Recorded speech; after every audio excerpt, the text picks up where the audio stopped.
Part 2 start करते हैं। Part 2 के अंदर आपने देखा कि हमारे पास दो कैंडल बनी हैं और बुलिश किकर इसको कहते हैं और राइट साइड पे जो है उसको कहते हैं बेरिश किकर। रूल वही है जो मैंने बताया है कि जो भी मैं लेफ्ट साइड में डिस्कशन करूंगा वो बुलिश पैटर्न के लिए होगी, जो राइट साइड पे डिस्कशन करूंगा वो बेरिश पैटर्न के लिए होगी। यानी कि कैंडल स्टिक्स जो है जब चार्ट के ऊपर डाउन साइड में ये कंडीशन बनेगी तो इसको हम कहेंगे बुलिश किकर। अगर सिमिलरली चार्ट के ऊपर अप ट्रेंड के ऊपर जाके ये कंडीशन बनेगी तो इसको हम कहेंगे बेरिश किकर। अब इसको हम कहेंगे कैसे? आपने इससे सेकंड लास्ट जो लास्ट प्रीवियस स्लाइड पढ़ी है वो मारुबोजो की थी, तो ये दोनों कैंडल मारुबोजो ही हैं। अब इसमें क्या है कि एक कैंडल की प्राइस यहां से ओपन हुई और इसने डाउन साइड पे जाके क्लोजिंग दे दी। लेट सपोज के 100 रुपए पे ओपन हुई थी, 80 रुपए पे जाके क्लोज हुई, लेकिन नेक्स्ट ही मोमेंट जो हमारे बायर थे वो इतने ज्यादा एक्टिव थे कि वो उसको 110 रुपए पे ले गए। अब देखिए कितना डिफरेंस आया कि जब इन दो कैंडल के अंदर गैप ओपनिंग होगी और इस तरह की कैंडल बनेगी तो इसको हम बुलिश किकर कहेंगे। सेम इसी ही तरीके से कि प्राइस डाउन साइड से ओपन हुई और इसने ऊपर जाके क्लोजिंग दे दी। अब डिफरेंस देखें यहाँ पे कि अगर यहाँ पे 10 रुपए पे ओपन हुई और 100 रुपए पे क्लोज हुई और अगले ही दिन वो 5 रुपए पे ओपन हुई, यानी कि इतना डबल डिफरेंस आया कि उसने पिछली कैंडल को क्रॉस करके डाउन साइड पे ओपनिंग दी गैप के अंदर, तो उसको हम बेरिश की कर देंगे। अब इससे साफ जाहिर होता है कि जब ट्रेंड घूमता है तो उसमें बायर जो थे काफी सारे एक्टिव थे, लेकिन सेलर इतने एक्टिव हुए कि वो सारी की सारी कैंडल को ले गए और साथ में उन्होंने अपनी अलग से जो है ना एक मार्केट बना ली। अब यहाँ पे हम देखें तो ऊपर से लेकर नीचे तक ये सारी की कैंडल लेके इसने यहाँ पे एक मार्केट बनाई है, तो इसने पूरी पिछली कैंडल को खा गए हैं। तो इस तरह हमें साफ जाहिर होता है कि जो नेक्स्ट कैंडल बनेगी या नेक्स्ट पैटर्न बनेगा वो मार्केट को डाउन साइड की तरफ ले जा सकता है। तो चलते हैं नेक्स्ट इसकी एग्जांपल देखते हैं। यहाँ पे देखें कि लेफ्ट साइड से ट्रेंड डाउन साइड में आ रहा था, यहाँ पे एक मारुबोजो कैंडल बनी।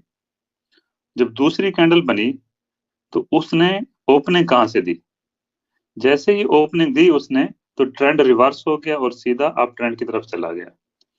सेम इसी ही तरीके से यहाँ पे देखें एक छोटी सी मारुबोजो बनी, ऊपर से इसकी विक थी, तो इसको कौन सी कैंडल कहेंगे? Close, close marubozu. तो जब ये ऊपर बनी और उसके बाद जब नेक्स्ट ओपनिंग आई बेरिश की, तो ये पूरे का पूरा बेरिश जो था ये पूरे पूरे गैप को ले गया और ट्रेंड को डाउन साइड की तरफ ले गया। इस तरीके के जितनी भी कैंडल्स होंगी आपने देखी होंगी कि गैप के साथ ओपनिंग होती है, या गैप गैप के साथ अप ट्रेंड जाता है या डाउन ट्रेंड जाता है। नेक्स्ट डबल कैंडलस्टिक पैटर्न के ऊपर दो इस तरह की कैंडल बनती हैं। अब इसमें क्या है कि मार्केट यहां से ओपन हुई और यहां पे आके क्लोज हो गई। अब इसमें एक चीज का ध्यान रखना है कि जो ये रेड कलर की कैंडल है ये हमेशा ग्रीन कलर की कैंडल से छोटी होनी चाहिए और इसकी बॉडी के अंदर होनी चाहिए, तो तब ही हम इसको बुलिश इनगल्फिंग पैटर्न कहेंगे। इनगल्फिंग का मतलब जापानीज जबान के अंदर इसको कहते हैं निगल जाना। जैसे बड़ी मछली छोटी मछली को निगल जाती है, इसी तरीके से ये जो बुलिश पैटर्न है ये क्या करता है, ये जितने भी सेलर हैं इनको निगल जाता है और मार्केट को ऊपर की तरफ लेके जाता है। इसी तरीके से बेरिश भी है कि ये जो छोटी कैंडल्स हैं ये खत्म हो जाती हैं और ये बड़ी वाली कैंडल इसको निकल जाती हैं। अब इसमें रूल वही है कि bullish engulfing it is for only up trend, for the bullish trend. तो ये कहाँ पे बनेगा? डाउन साइड पे। और ये कहाँ पे बनना चाहिए? अप ट्रेंड के ऊपर। अब हम इसकी एग्जांपल देखते हैं। अब यहाँ पे देखें ट्रेंड यहाँ पे डाउन आ रहा था, अचानक से यहाँ पे एक कैंडल बनी और साथ में एक और स्ट्रॉन्ग कैंडल बनी जिसको हम मारुबोजो कहते हैं। अब इसमें क्या हुआ कि ये वाले जब कैंडल बनी तो इसने इसको खा लिया और ऊपर की तरफ ट्रेंड जो है ना रवाना हो गया। इसी तरीके से अगर यहाँ पे आप देखें ऊपर जो हम पहले पढ़ के आए हैं जिसको हम कहते हैं इन्वर्टेड हैमर और शूटिंग स्टार। इन्वर्टेड हैमर हमेशा डाउन साइड पे बनता है और शूटिंग स्टार हमेशा अप ट्रेंड पे बनता है। तो ये भी जब बना तो ये मार्केट को डाउन साइड की तरफ लेके आया। अब यहाँ पे देखें, यहाँ पे फिर हैमर बन रहा है। दूसरे तरीके से अगर हम बेरिश इनगल्फिंग की मिसाल लें तो यहाँ पे देखें आप, एक छोटी सी ग्रीन कैंडल बनी अप ट्रेंड में, फिर रेड कैंडल बनी। रेड कैंडल जब बनी तो ये कौन सा पैटर्न बना? Bearish engulfing. जैसे ही ये बना ये मार्केट को डाउन साइड की तरफ लेके आ गया। तो ये था bullish and bearish engulfing pattern. दूसरी इकसाम देखें, यहाँ पे दोनों रिवर्स हैं।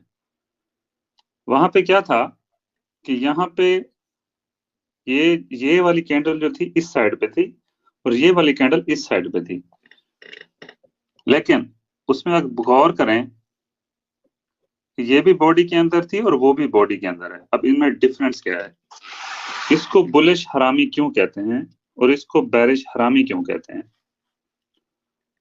जापानीज ने हरामी, यानी कि जापानीज की लैंग्वेज में हरामी का मतलब होता है प्रेग्नेंट लेडी, यानी कि ये मदर है और ये इसका बेबी है।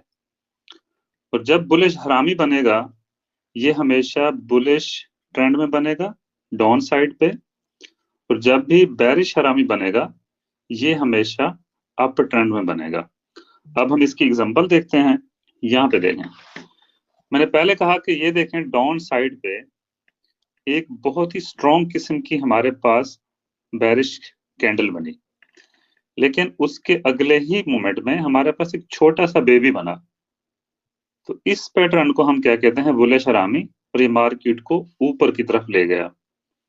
इसी तरीके से अगर हम बेरिश हरामी की एग्जांपल देखें तो हमारे पास बहुत बड़ी एक ग्रीन कैंडल थी, उसके बाद हमारे पास रेड कैंडल बनी और हमारे पास जो पैटर्न बना इन दो कैंडल्स को देख के कि ये बेरिश हरामी है, तो ठीक उसी मोमेंट के बाद हमारी कंफर्मेशन यहाँ पे होगी कि इसने पिछले वाली कैंडल से बाद में जाके क्लोजिंग दी तो ट्रेंड डाउन साइड पे आना स्टार्ट हो गया। नेक्स्ट कैंडलस्टिक पैटर्न हमारा है पियर्सिंग लाइन। पियर्सिंग लाइन हमेशा बुलिश ट्रेंड में बनेगी, डाउन साइड पे बनेगी, और सिमिलरली उसी तरीके से हम सेम कैंडलस्टिक को कहते हैं डार्क क्लाउड कवर। अब इसका प्रिंसिपल क्या है? सबसे पहले हम लेफ्ट साइड वाली कैंडल को देखेंगे कि प्राइस हमारी यहां से ओपन हुई, 10 रुपए पे ओपन हुई और जाके 100 रुपए पे क्लोज हो गई।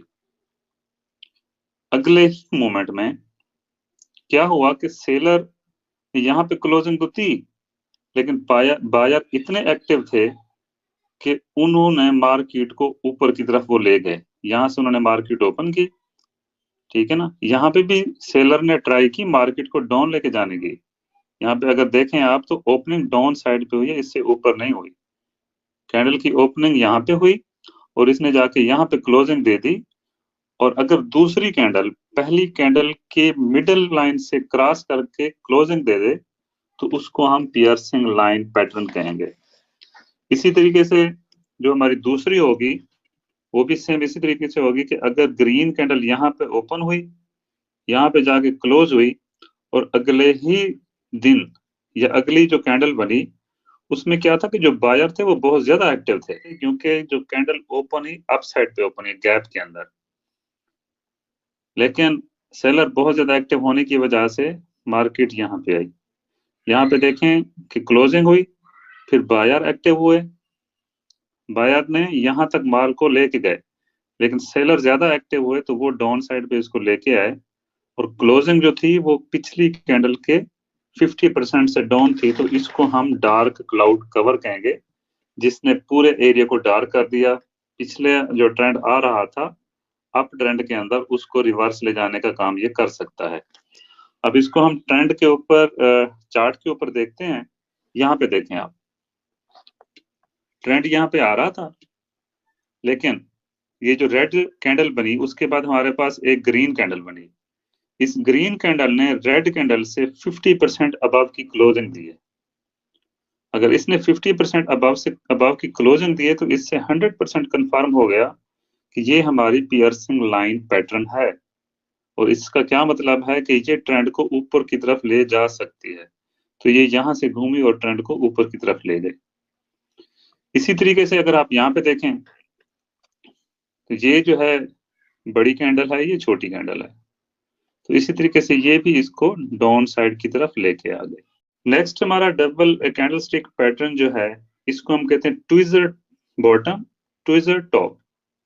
जापानीज लैंग्वेज में ट्विजर का मतलब होता है चिमटा, जिससे घर के अंदर, किचन के अंदर रोटियां वगैरह बनाई जाती हैं, और इसकी अगर आप शक्ल भी देखें तो सेम चिमटे के ही तरह है।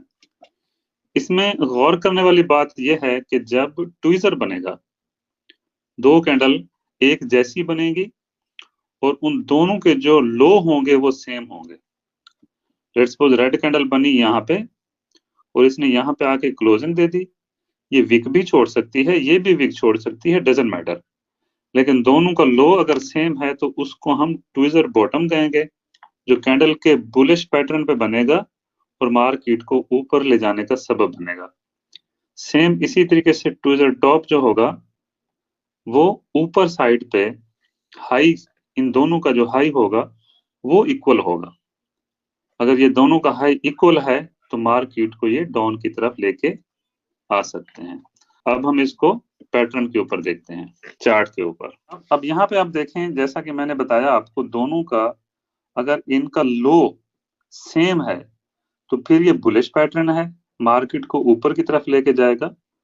अगर इनका हाई इक्वल है तो ये मार्केट को डाउन साइड की तरफ लेके आएगा। इसी तरीके से अगर आप यहाँ पे देखें तो यहाँ पे फिर बन रहा है, ये दो हाई जो हैं ये इक्वल हैं और ये मार्केट को डाउन साइड की तरफ लेके आए। इसी तरीके से ये लो इक्वल हैं, ये मार्केट को ऊपर की तरफ लेके गए। इसी तरीके के पैटर्न काफी बनेंगे, लेकिन इसमें क्या होता है, उलझन ज्यादा होती है, और बाज दफा ये होता है कि हम देखते नहीं है, हम बस ये देखते हैं एक ग्रीन बन रही है तो हम उसमें छलांग लगा देते हैं। आप जितना हो सके स्क्रीन को टाइम दें और कैंडल को अंडरस्टैंड करने की कोशिश करें। जब तक हमें इनके बिहेवियर का पता नहीं चलेगा हम इसको अंडरस्टैंड नहीं कर सकते। पार्ट हमारा दूसरा भी कंप्लीट हो गया है।